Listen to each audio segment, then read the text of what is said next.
Scene: the same. The door into the dining-room is shut. It is morning. Mrs. Stockmann, with a sealed letter in her hand, comes in from the dining-room, goes to the door of the doctor's study, and peeps in. "Are you in, Thomas?" "Yes, I have just come in. What is it?" "A letter from your brother." "Aha! Let us see. I return herewith the manuscript you sent me. "What does he say?" Oh, he only writes that he will come up here himself about midday." "Well, try and remember to be at home this time." "That will be all right. I have got through all my morning visits." "I am extremely curious to know how he takes it." "You will see he won't like its having been I, and not he, that made the discovery." "Aren't you a little nervous about that?" "Oh, he really will be pleased enough, you know. But at the same time Peter is so confoundedly afraid of any one's doing any service to the town except himself." "I will tell you what, Thomas. You should be good-natured, and share the credit of this with him. Couldn't you make out that it was he who set you on the scent of this discovery?" "I am quite willing, if only I can get things set right. Morten Kiil puts his head through the door leading from the hall, looks around in an inquiring manner, and chuckles. Is it true?" "Father, is it you?" Ah, Mr. Kiil, good morning, good morning." "But come along in." "If it is true, I will. If not, I am off." "If what is true?" "This tale about the water supply. Is it true?" "Well, certainly it is true. But how did you come to hear of it?" Petra ran in on her way to the school." "Did she?" "Yes, and she declares that. I thought she was only making a fool of me, but it isn't like Petra to do that." "Of course not. How could you imagine such a thing?" "Oh well, it is better never to trust anybody. You may find that you have been made a fool of before you know where you are. But it really is true, all the same." "You can depend upon it that it is true. Won't you sit down?" Settles him on the couch. "Isn't it a real bit of luck for the town?" "A bit of luck for the town?" "Yes, that I made the discovery in good time." Yes. But I should never have thought you the sort of man to pull your own brother's leg like this." "Pull his leg?" "Really, father dear?" Let me see, what was the story? Some kind of beast that had got into the water pipes, wasn't it? "Infusoria, yes." And a lot of these beasts had got in, according to Petra, a tremendous lot. "Certainly. Hundreds of thousands of them, probably." But no one can see them, isn't that so? "Yes, you can't see them." Damn, it's the finest story I have ever heard. "What do you mean?" Oh, but you will never get the mayor to believe a thing like that. "We shall see." Do you think you will be fool enough to— "I hope the whole town will be fools enough." The whole town? Well, it wouldn't be a bad thing. It would just serve them right and teach them a lesson. They think themselves so much cleverer than we old fellows. They hounded me out of the council, they did. I tell you, they hounded me out. Now they shall pay for it." "Really, You pulled their legs too, Thomas. You pulled their legs. If you can work it so that the mayor and his friends will all swallow the same bait, I will give £10 to a charity, like a shot." That is very kind of you." Yes, I haven't got much money to throw away, I can tell you. But if you can work this, I will give £5 to a charity at Christmas." Hovstad comes in by the hall door. "Good morning. Oh, I beg your pardon." "Not at all. Come in." Oh! Is he in this too? What do you mean? "Certainly he is." I might have known it. It must get into the papers. You know how to do it, Thomas. Set your wits to work. Now I must go. "Well, won't you stay a little while?" No, I must be off now. You keep up this game for all it's worth. You won't repent it. I'm damned if you will." He goes out. Mrs. Stockmann follows him into the hall.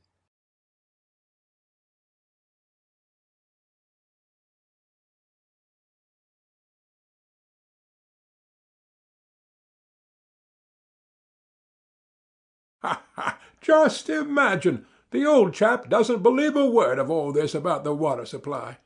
Oh, that was it then? "Yes, that was what we were talking about." Perhaps it is the same thing that brings you here. Yes, it is. Can you spare me a few minutes, doctor?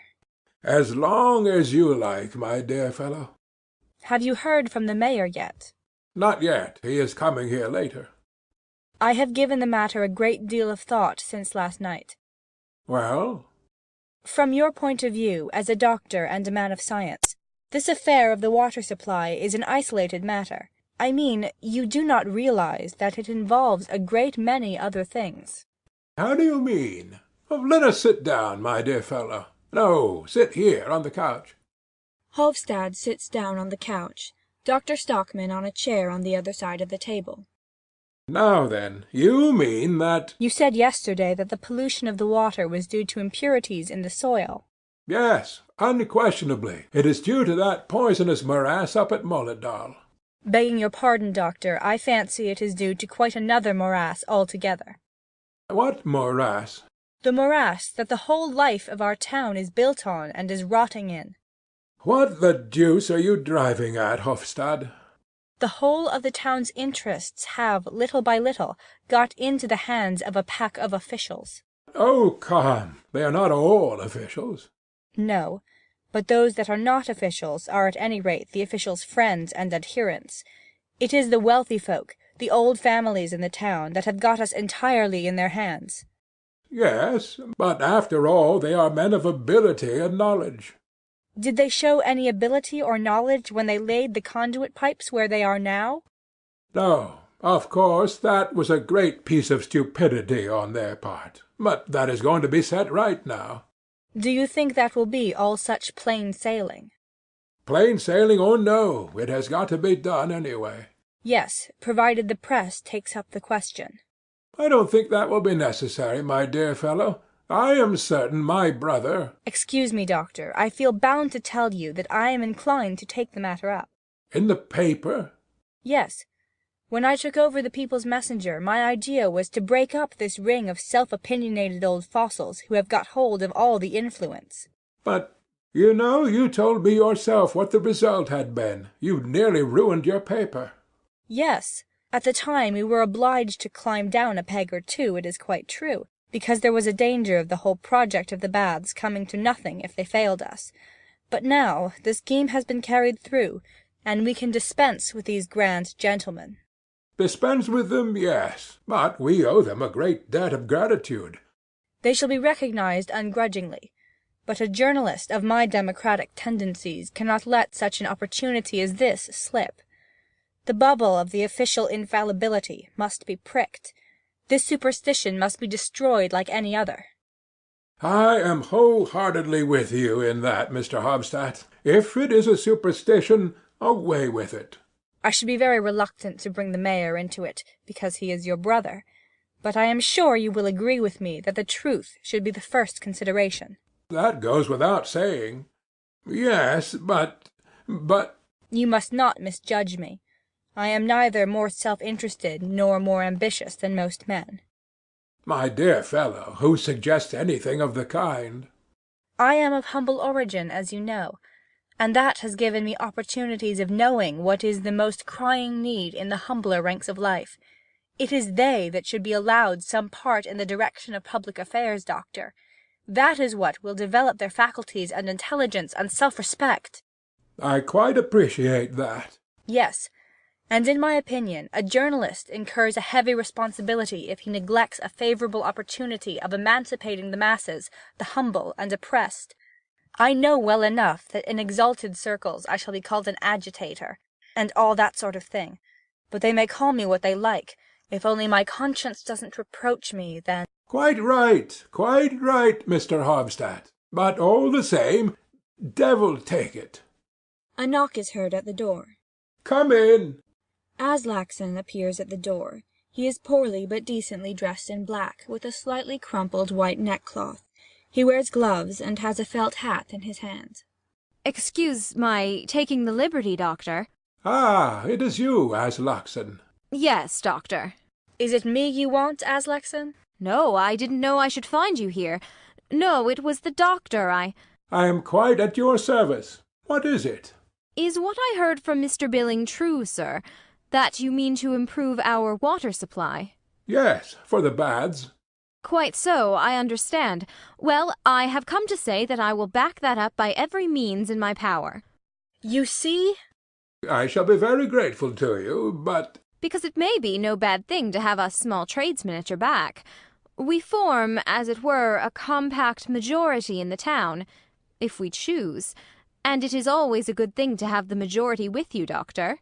That is undeniably true, but I confess I don't see why such unusual precautions should be necessary in this case. It seems to me such a plain, straightforward thing. Oh, it may be very desirable all the same. I know our local authorities so well. Officials are not generally very ready to act on proposals that come from other people. That is why I think it would not be at all amiss if we made a little demonstration. That's right. Demonstration, did you say? What on earth are you going to make a demonstration about? We shall proceed with the greatest moderation, Doctor. Moderation is always my aim. It is the greatest virtue in a citizen. At least, I think so.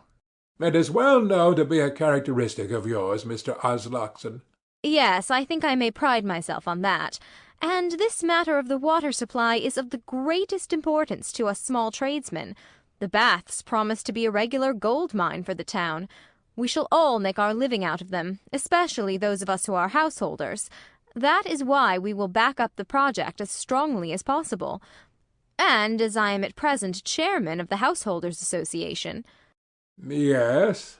And, what is more, local secretary of the Temperance Society. You know, sir, I suppose that I am a worker in the temperance cause. Of course, of course.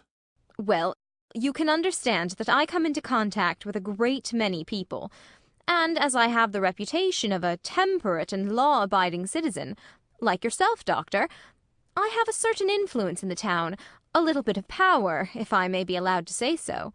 I know that quite well, Mr. Aslaksen. So you see it would be an easy matter for me to set on foot some testimonial, if necessary. A testimonial? Yes, some kind of an address of thanks from the townsmen for your share in a matter of such importance to the community.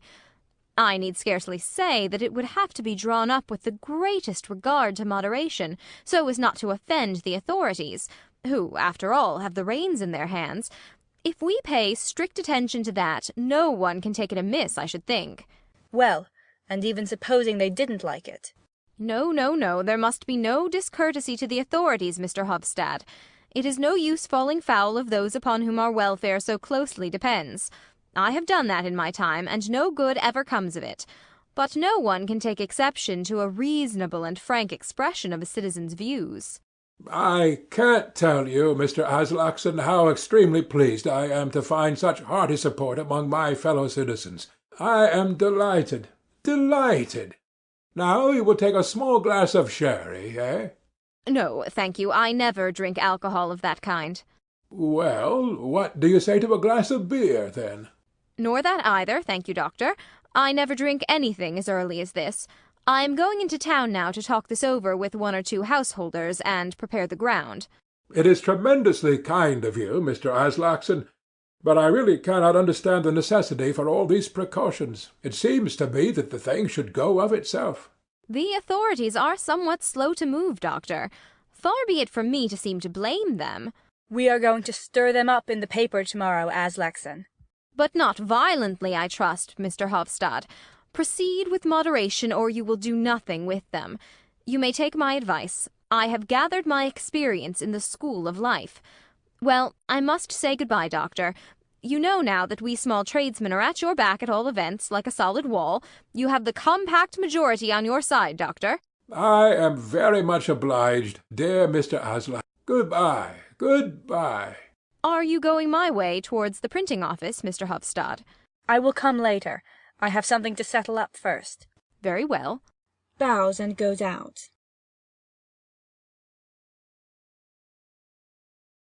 Well, what do you think of that, Doctor? Don't you think it's time we stirred a little life into all this slackness and vacillation and cowardice?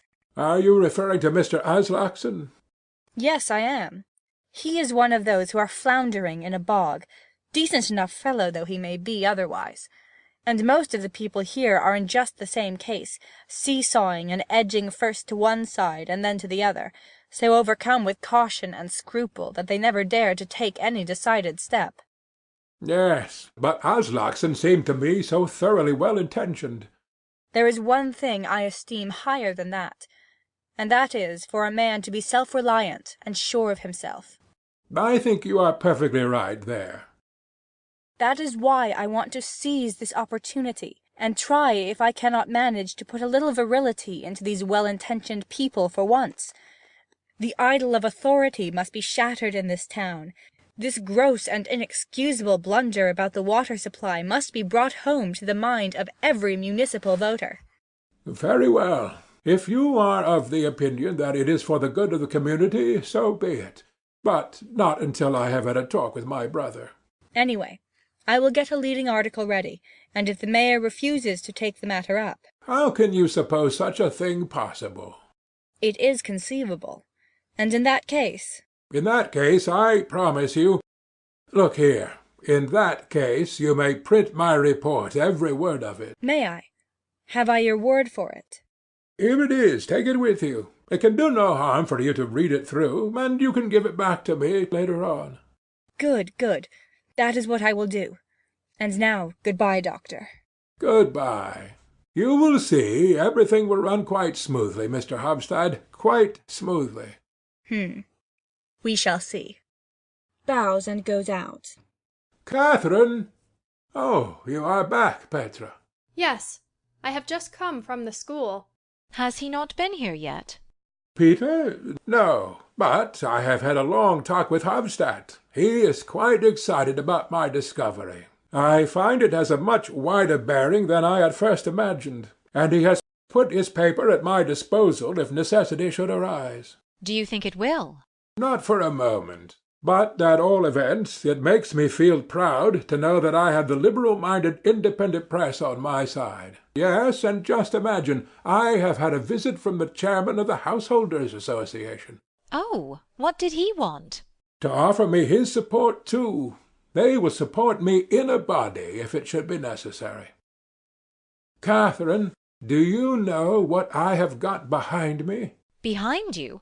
No, what have you got behind you? The compact majority. Really? Is that a good thing for you, Thomas? I should think it was a good thing. By Jove, it's a fine thing to feel this bond of brotherhood between oneself and one's fellow citizens. And to be able to do so much that is good and useful, father. And for one's own native town into the bargain, my child. That was a ring at the bell. It must be he, then. A knock is heard at the door. Come in. Good morning. Glad to see you, Peter. Good morning, Peter. How are you? So, thank you. I received from you yesterday, after office hours, a report dealing with the condition of the water at the baths. Yes. Have you read it? Yes, I have. And what have you to say to it? Hmm. Come along, Petra. She and Petra go into the room on the left. Was it necessary to make all these investigations behind my back? Yes, because until I was absolutely certain about it. Then you mean that you are absolutely certain now? Surely you are convinced of that? Is it your intention to bring this document before the Baths Committee as a sort of official communication? Certainly. Something must be done in the matter, and that quickly. As usual, you employ violent expressions in your report. You say, amongst other things, that what we offer visitors in our baths is a permanent supply of poison. Well, can you describe it any other way, Peter? Just think, water that is poisonous, whether you drink it or bathe in it. And this we offer to the poor sick folk who come to us trustfully and pay us an exorbitant rate to be made well again. And your reasoning leads you to this conclusion, that we must build a sewer to draw off the alleged impurities from Moledad, and must relay the water conduits. Yes. Do you see any other way out of it? I don't. I made a pretext this morning to go and see the town engineer, and, as if only half seriously, broached the subject of these proposals as a thing we might perhaps have to take under consideration some time later on. Some time later on? He smiled at what he considered to be my extravagance, naturally. Have you taken the trouble to consider what your proposed alterations would cost? According to the information I obtained, the expenses would probably mount up to 15 or 20,000 pounds. Would it cost so much? Yes, and the worst part of it would be that the work would take at least 2 years. 2 years? 2 whole years? At least. And what are we to do with the baths in the meantime? Close them? Indeed, we should be obliged to. And do you suppose anyone would come near the place after it had got out that the water was dangerous? Yes, but, Peter, that is what it is. And all this at this juncture, just as the baths are beginning to be known. There are other towns in the neighbourhood with qualifications to attract visitors for bathing purposes. Don't you suppose they would immediately strain every nerve to divert the entire stream of strangers to themselves? Unquestionably they would. And then where should we be? We should probably have to abandon the whole thing, which has cost us so much money, and then you would have ruined your native town. I should have ruined? It is simply and solely through the baths that the town has before it any future worth mentioning. You know that just as well as I. But what do you think ought to be done, then? Your report has not convinced me that the condition of the water at the baths is as bad as you represent it to be. I tell you it is even worse, or at all events it will be in summer, when the warm weather comes. As I said, I believe you exaggerate the matter considerably. A capable physician ought to know what measures to take. He ought to be capable of preventing injurious influences, or of remedying them if they become obviously persistent. Well, what more? The water supply for the baths is now an established fact, and in consequence must be treated as such. But probably the committee, at its discretion, will not be disinclined to consider the question of how far it might be possible to introduce certain improvements consistently with a reasonable expenditure. And do you suppose that I will have anything to do with such a piece of trickery as that? Trickery? Yes, it would be a trick, a fraud, a lie, a downright crime towards the public, towards the whole community. I have not, as I remarked before, been able to convince myself that there is actually any imminent danger. You have. It is impossible that you should not be convinced. I know I have represented the facts absolutely truthfully and fairly, and you know it very well, Peter, only you won't acknowledge it. It was owing to your action that both the baths and the water conduits were built where they are, and that is what you won't acknowledge, that damnable blunder of yours. Pooh! Do you suppose I don't see through you? And even if that were true, if I perhaps guard my reputation somewhat anxiously, it is in the interest of the town. Without moral authority I am powerless to direct public affairs as seems, to my judgment, to be best for the common good. And on that account, and for various other reasons too, it appears to me to be a question of importance that your report should not be delivered to the committee. In the interest of the public, you must withhold it. Then, later on, I will raise the question, and we will do our best, privately, but nothing of this unfortunate affair, not a single word of it, must come to the ears of the public. I am afraid you will not be able to prevent that now, my dear Peter. It must and shall be prevented. It's of no use, I tell you. There are too many people that know about it. That know about it? Who? Surely you don't mean those fellows on the People's Messenger? Yes, they know. The liberal-minded independent press is going to see that you do your duty. You are an extraordinarily independent man, Thomas. Have you given no thought to the consequences this may have for yourself? Consequences? For me? For you and yours, yes. What the deuce do you mean? I believe I have always behaved in a brotherly way to you. Haven't I always been ready to oblige or to help you? Yes, you have, and I am grateful to you for it. There is no need. Indeed, to some extent I was forced to do so, for my own sake. I always hoped that, if I helped to improve your financial position, I should be able to keep some check on you. What? Then it was only for your own sake? Up to a certain point, yes. It is painful for a man in an official position to have his nearest relative compromising himself time after time. And do you consider that I do that? Yes, unfortunately you do, without even being aware of it. You have a restless, pugnacious, rebellious disposition. And then there is that disastrous propensity of yours to want to write about every sort of possible and impossible thing. The moment an idea comes into your head, you must needs go and write a newspaper article or a whole pamphlet about it. Well, but is it not the duty of a citizen to let the public share in any new ideas he may have? Oh, the public doesn't require any new ideas. The public is best served by the good old established ideas it already has. And that is your honest opinion? Yes, and for once I must talk frankly to you. Hitherto I have tried to avoid doing so, because I know how irritable you are. But now I must tell you the truth, Thomas. You have no conception what an amount of harm you do yourself by your impetuosity. You complain of the authorities. You even complain of the government. You are always pulling them to pieces. You insist that you have been neglected and persecuted. But what else can such a cantankerous man as you expect? What next? Cantankerous, am I? Yes, Thomas. You are an extremely cantankerous man to work with. I know that to my cost. You disregard everything that you ought to have consideration for. You seem completely to forget that it is me you have to thank for your appointment here as medical officer to the baths. I was entitled to it as a matter of course. I and nobody else. I was the first person to see that the town could be made into a flourishing watering place, and I was the only one who saw it at that time.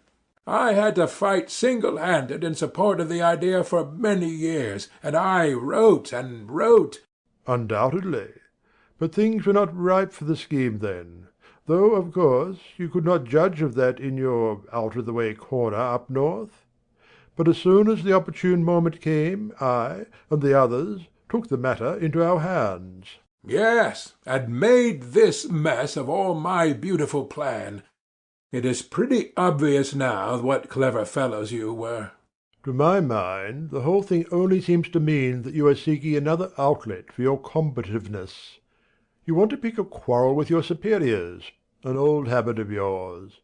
You cannot put up with any authority over you. You look askance at anyone who occupies a superior official position. You regard him as a personal enemy, and then any stick is good enough to beat him with. But now I have called your attention to the fact that the town's interests are at stake, and incidentally my own too. And therefore I must tell you, Thomas, that you will find me inexorable with regard to what I am about to require you to do. And what is that? As you have been so indiscreet as to speak of this delicate matter to outsiders, despite the fact that you ought to have treated it as entirely official and confidential, it is obviously impossible to hush it up now. All sorts of rumours will get about directly, and everybody who has a grudge against us will take care to embellish these rumours. So it will be necessary for you to refute them publicly. I? How? I don't understand. What we shall expect is that, after making further investigations, you will come to the conclusion that the matter is not by any means as dangerous or as critical as you imagined in the first instance. Oh, so that is what you expect. And what is more, we shall expect you to make public profession of your confidence in the committee, and in their readiness to consider fully and conscientiously what steps may be necessary to remedy any possible defects. But you will never be able to do that by patching and tinkering at it. Never. Take my word for it, Peter, I mean what I say, as deliberately and emphatically as possible. As an officer under the committee, you have no right to any individual opinion. No right?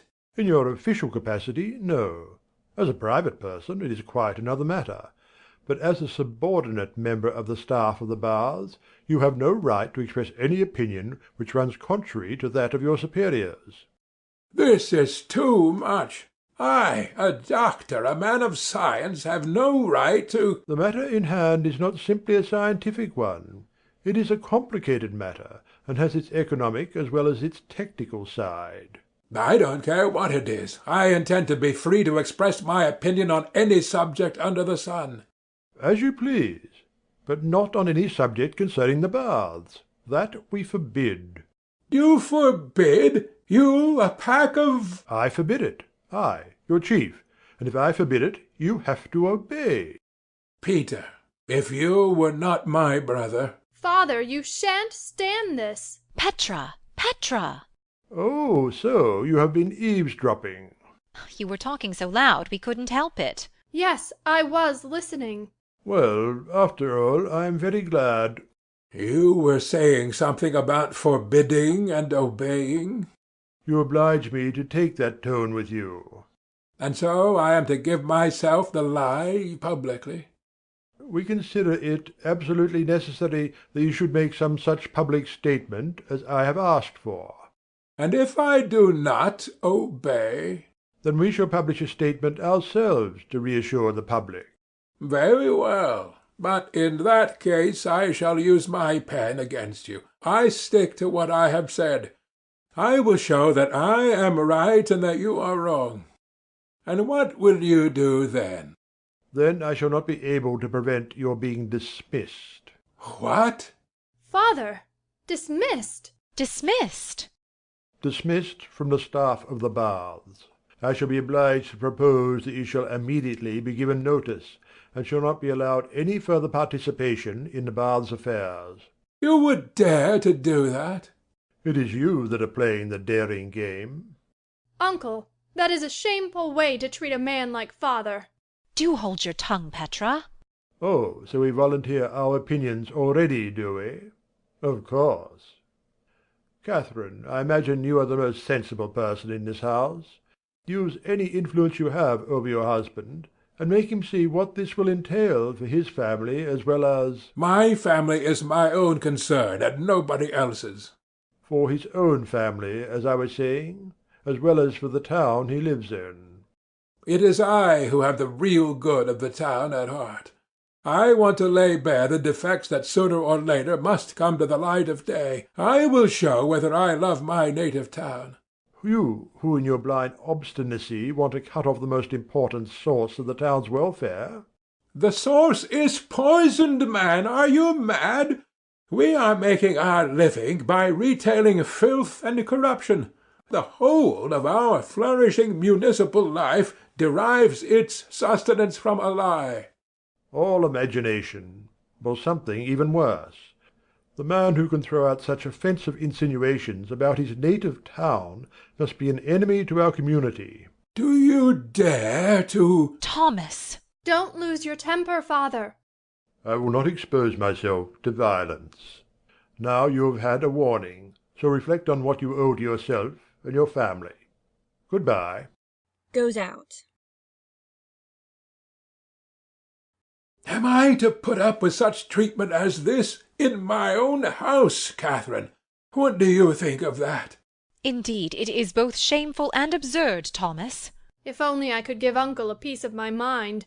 "It is my own fault. I ought to have flown out at him long ago, shown my teeth, bitten. To hear him call me an enemy to our community, me! I shall not take that lying down, upon my soul." "But, dear Thomas, your brother has power on his side." "Yes, but I have right on mine, I tell you." "Oh yes, right. Right.